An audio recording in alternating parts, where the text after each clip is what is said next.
Hey everyone, welcome to Group Text. We have an amazing story to tell today. My guests are Olivia Christ, who is one of the directors and one of the executive producers, and Bly Faust, one of the executive producers of a very important and gut-wrenching new docu-series, Shiny Happy People, Duggar Family Secrets, which premieres on Prime Video on June 2nd. To say this is appointment television would be an understatement. The four-part series takes a deep dive into the Duggar family roots in Christian fundamentalism and the crimes and misdeed they fermented, as well as their blind commitment to Bill Goddard, the founder of the underline ultra, conservative Christian organization, the Institute in Basic Life Principles, or IBLP for short.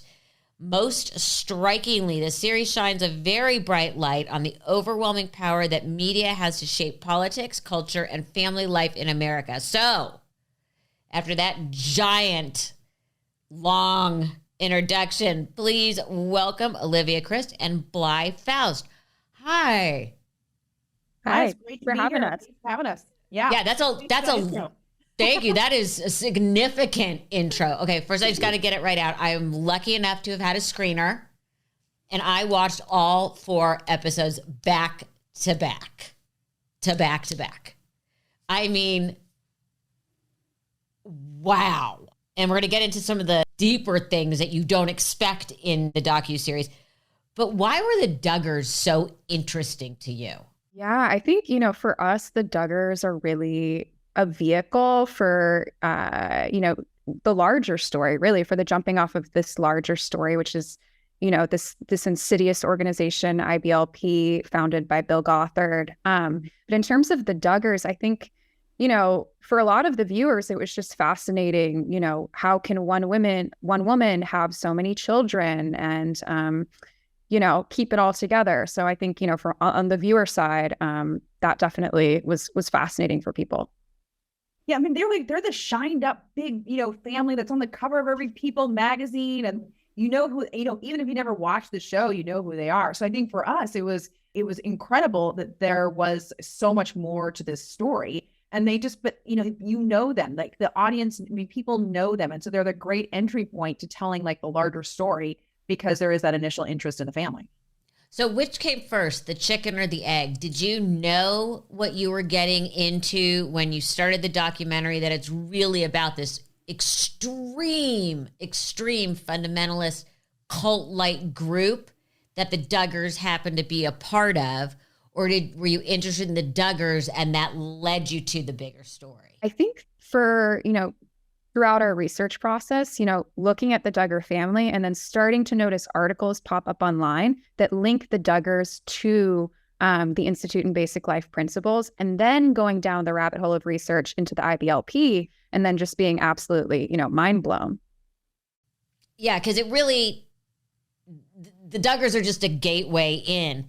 How did you get Jill Duggar, now Jill Dillard, who was, and we'll get into all this, one of her brother Josh's victims, to even sitting down about this? Because she's so clearly still so haunted and in such pain. Yeah, I mean, it was obviously, this was not an easy decision for her, as people will see in the series. I mean, she comes out and explicitly says that.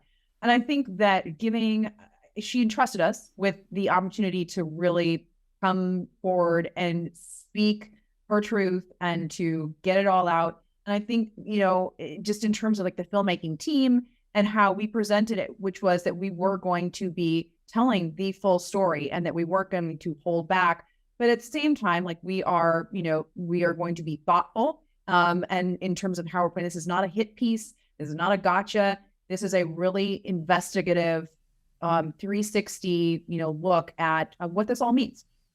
And you achieved that. How long did it take you to convince her?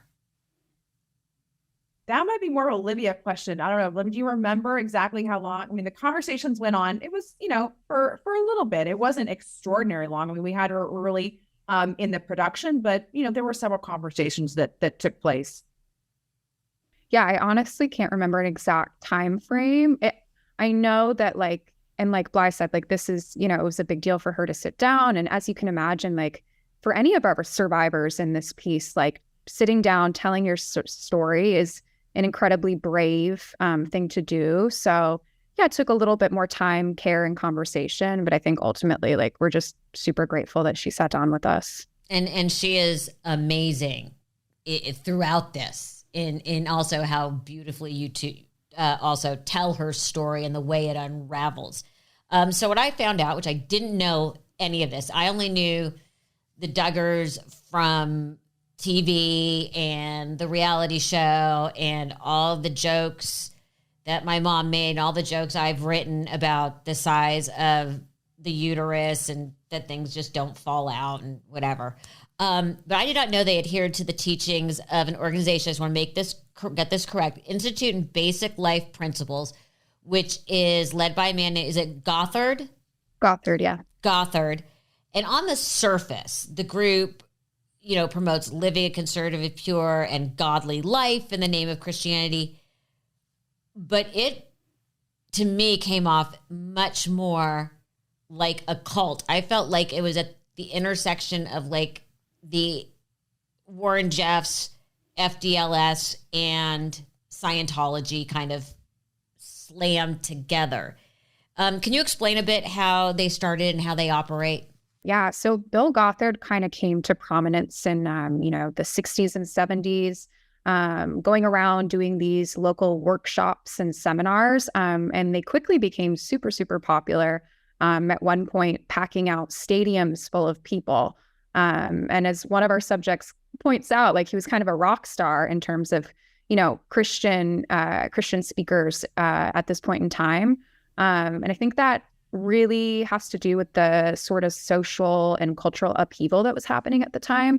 A lot of people are wondering, what is the right way to be a Christian? You have the sex, drugs, and rock and roll movement going on. So everyone's really just trying to figure out, really how to get their kids under authority. And then Bill Gothard walks in and he has, all the answers, so to speak, for that. And his teachings really boil down to this umbrella of authority structures. So you have the father at the top of this structure and then the women and children underneath. Really, it plays out in, the dad having ultimate control over the family, which, of course, as we find out in the show, just creates a real system of abuse.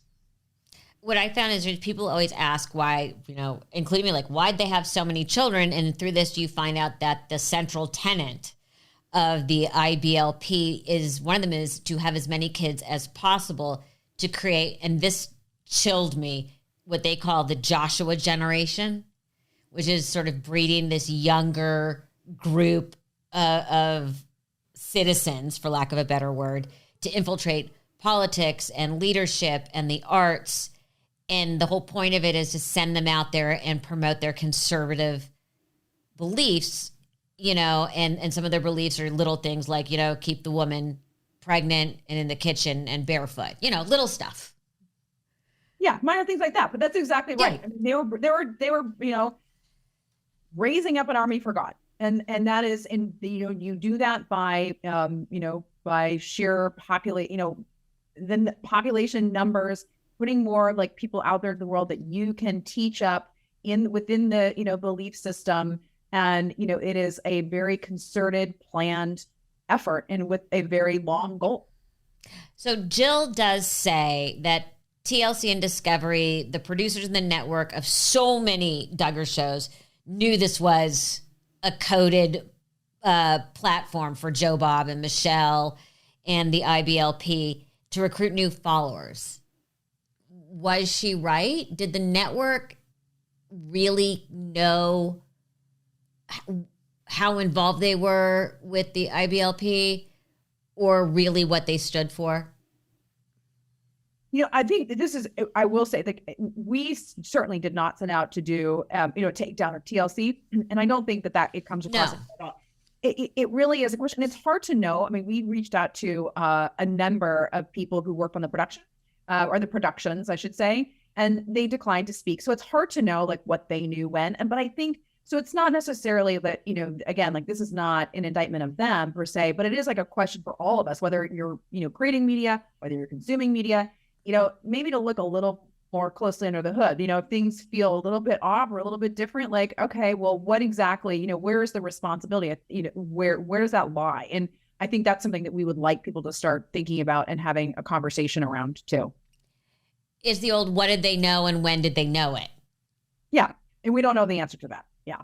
One of the things that they teach, and this is a big point with the Duggars, is they have this curriculum, which is put out by the ILBP.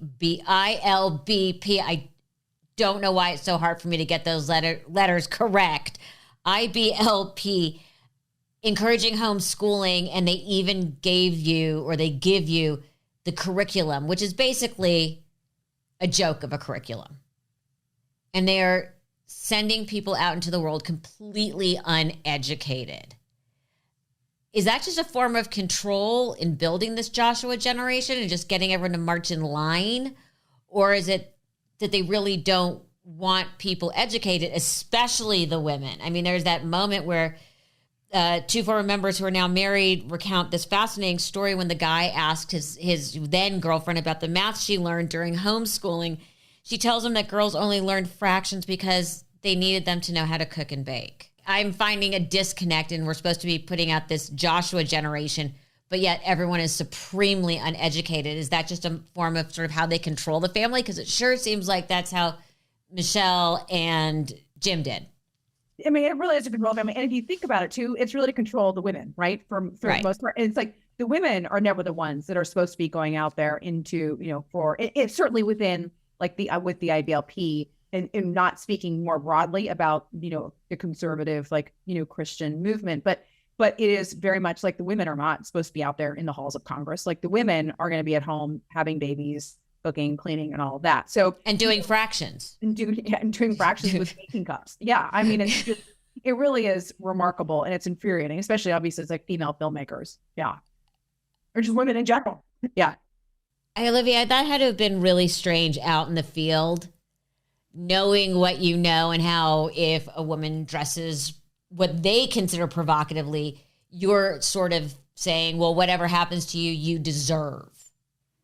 Was it weird being in that environment and filming, and let's just say you're wearing a sleeveless t-shirt? Did you feel like I needed to cover up, or in that sort of way to be more mentally aware, more consciously aware of the world that you were living in?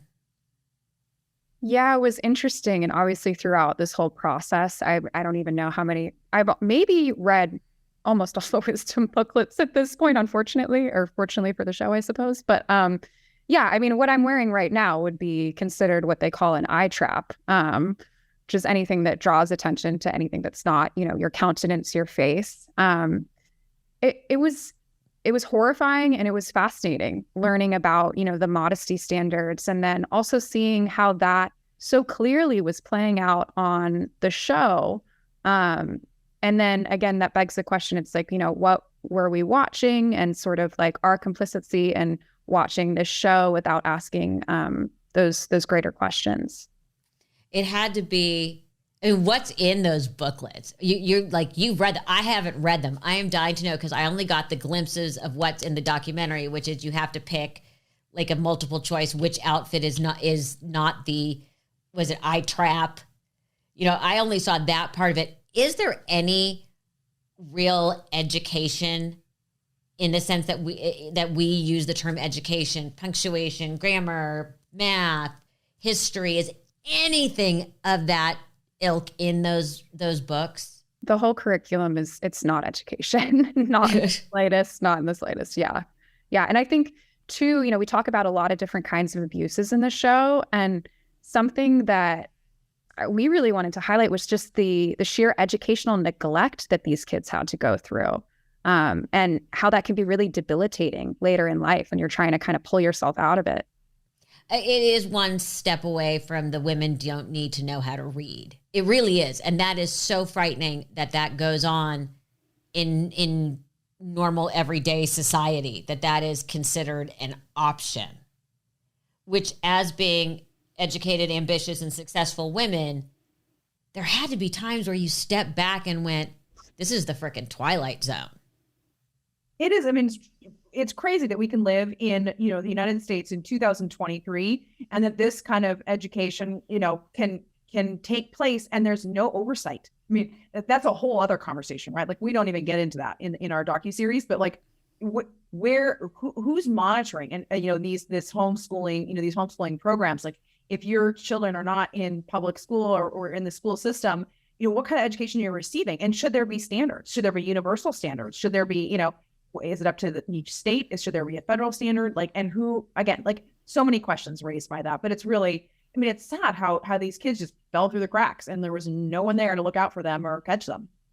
And you brought up the lack of complete and total any kind of education and any kind of oversight, which leads me to one of the bigger Duggar questions, which is, because they did not let the outside world in pretty much at all, again, very sort of Warren Jeffs like, do you think that's why the girls didn't really think that the molestation from their brother was that bad?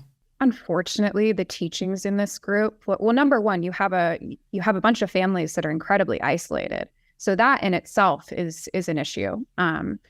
And, you know, we go into the teachings of how to counsel sexual abuse. We go into the show and the victim blaming, the horrific victim blaming that goes on with that. If that is the kind of information, and in any case with any of, you know, some of these survivors that they're being fed, you know, it kind of puts you into a shame spiral, I would imagine. Okay, so just for people who don't know the story is now as deeply as I do, I need you to explain the timeline of the Duggars, how they came to prominence, and how the sexual misconducts of Josh had already been at play and technically dealt with before even the first article in Parents Magazine. That is what sparked TLC's interest. So if you could walk us through sort of the timeline of what happened when and how. Yeah. So, you know, the Duggars had a special on Discovery Health, which I believe was 2004. And there, as we go into in the show, you know, Josh was acting out inappropriately towards his siblings during a period of time. And then there was later on a Parents Magazine interview that drew the attention of TLC, which ended up giving them their reality show, which was, I believe, 2008, which was 17 Kids and Counting at the time. And then, of course, as the more kids, the name changed. So that's kind of the general timeline. And Josh had already technically confessed to his family and to sort of this random state trooper who it turned out was a friend of the family, so kind of nothing happened, and they sort of sent him out to their version of Outward Bound to go be rehabbed. But yet nobody found out about it through the Parents Magazine. I mean, all this predated 17 Kids and Counting. How could they have kept this buried so well? You know, is the ultimate control that is exhibited not only in the organization, the IBLP, but within the family. And the father has just unfettered, total authoritarian control over the wife and the kids. And, you know, he was able to use that as a tool to keep everybody quiet. And then also too, like, none of the kids, like, they don't have any, you know, perspective in terms of what's appropriate, what's not, what their recourse is. You know, they have no idea. So if your father, you know, is telling you that you better keep a lid on it, and they're going to sweep it under the rug and never talk about it again, well, that's what you do. So, yeah. But what I found fascinating is there was actually a police report, and nobody at either of these places did enough due diligence to find out that there might be, everything isn't what it seems to be. That's what I find, because we've seen it happen on a lot of shows where suddenly something comes up and the network is rolling it all back. And the fact that they were able to bury that, it gives me pause, obviously, about the community, because obviously their community is deeply entrenched in this world. And the molestation is rampant. The sexual misconduct is rampant in the IBLP. Was it? I've got it written down. 30 something charges or allegations against Gothard. It is so hard to get your mind around that. Yeah, it's truly a culture of abuse. And yeah, I think that's one of the things, you know, the more research you do, the deeper dive you do into this whole world, it's really horrifying, because you see the same story play out over and over and over again in so many different families, and all of them were rather isolated from each other. So it's pretty scary. At what point, because the documentary, the access you have, and it's remarkable that you let all the people involved do the talking. You really don't insert your own narrative. You let the story be pushed through strictly through interviews. At what point during the process, was it the writing, the production, the editing, did you realize, A, how fucked up this was? Was it more than you realized it was going to be? And what was the holy shit moment? You want to take that, Olivia?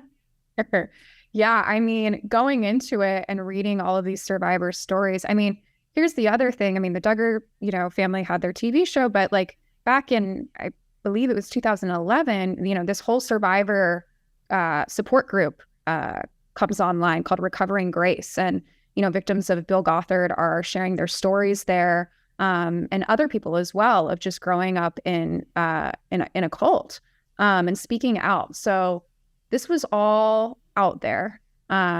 So I think, to answer your first question, just kind of like understanding upfront how messed up this all was and why aren't these survivors being heard was really the motivator, again, to make the show.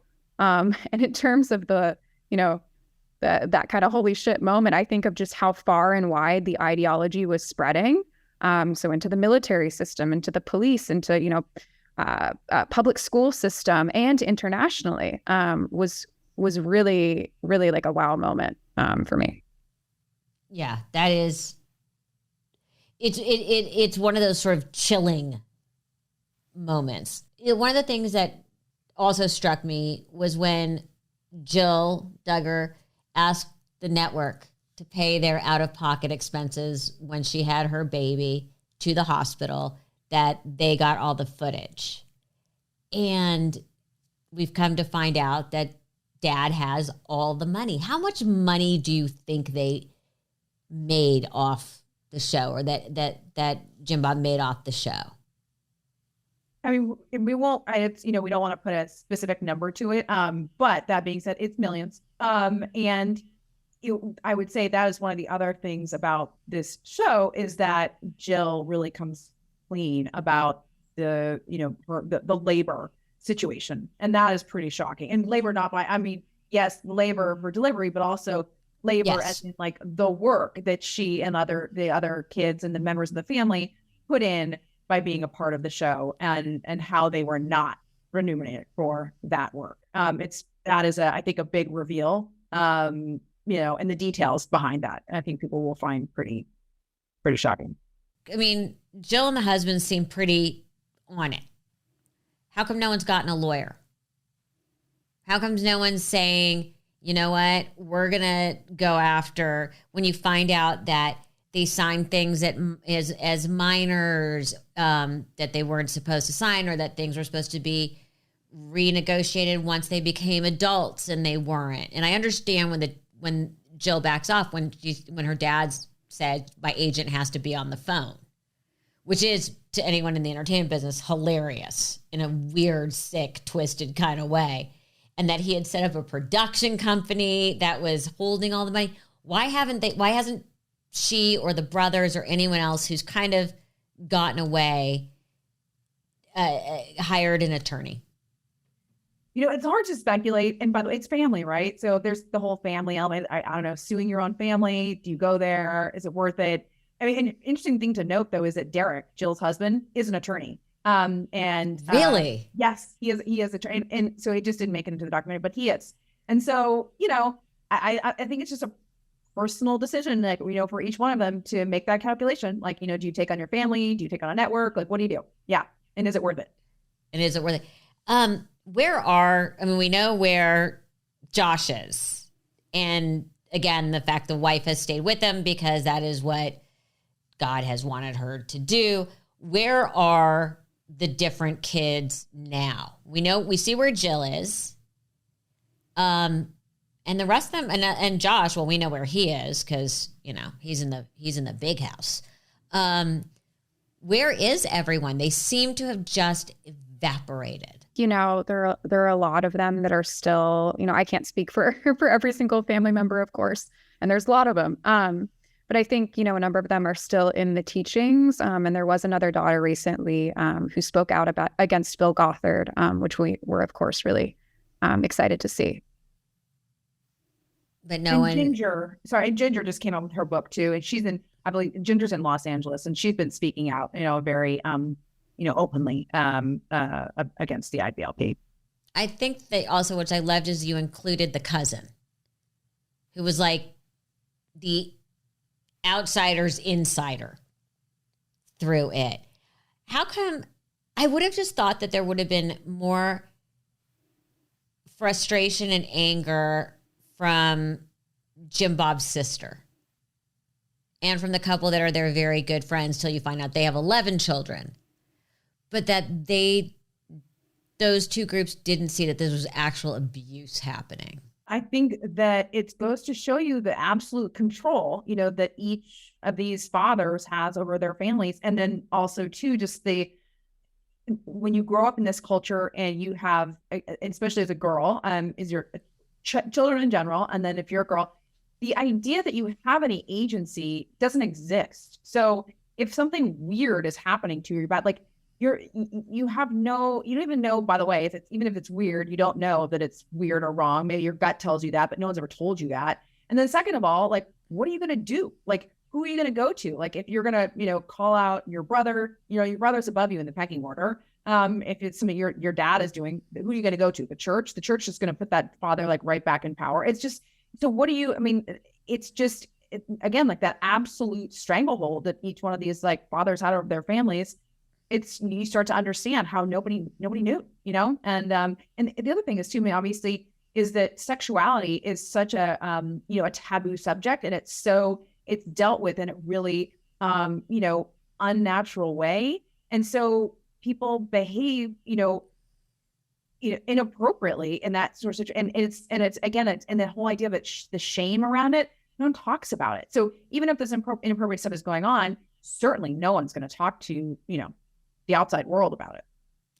One of the things, again, I work in reality TV. You guys work in reality TV. We all work in reality TV. It doesn't always end well for people. Not everybody becomes a Kardashian. Josh Duggar's in jail. Todd Chrisley's in jail. Jen Shaw, who's a real housewife, is in jail. Another housewife, Sonia Morgan, is bankrupt. The situation from the Jersey Shore evaded his taxes. And that's before we even get into Randall Gate and Scandival. Why do you think reality TV brings out the absolute worst in so many people? Even people who aren't Hollywood types. Well, it's an interesting question. And by the way, no one's asked that before. So it's a really thoughtful question. I can share with you the list of everybody that's in jail. I got no problem with that. Yeah, no, the list is long. You know, it's hard to know. Like, okay, you extrapolate out. I don't know what the numbers are. Do you extrapolate out the number of people who have been on reality show and who've ended up in jail or broke, and like compare that against like the general population? I don't know how that's used. Certainly, it does seem like there's, you know, a number of people who have had, you know, unfortunate sort of like endings, if you will, or circumstances that have come after their shows.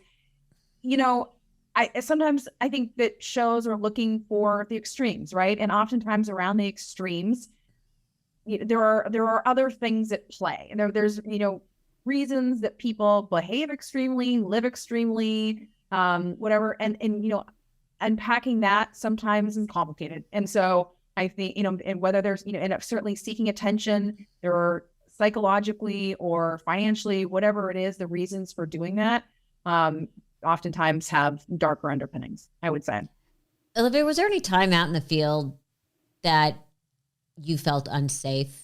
Because I know a lot of people with Scientology and a lot of the documentaries that have been done about Scientology, people have and with the deep fundamentalist Mormons, people have literally felt unsafe. They have been followed. They have been not terrorized, but harassed. And did you find that at all out in the field? I didn't, because for the most part, we were, interviewing and talking with folks who were kind of on the other side of all of this for the most part. So, yeah, I never really felt that, who's to say when the show comes out, maybe I'll feel a little bit of that paranoia. But yeah, I think, and also our production environment was also felt very safe and supportive and all those things. So, no, I never felt like I had to kind of like look over my shoulder or anything like that.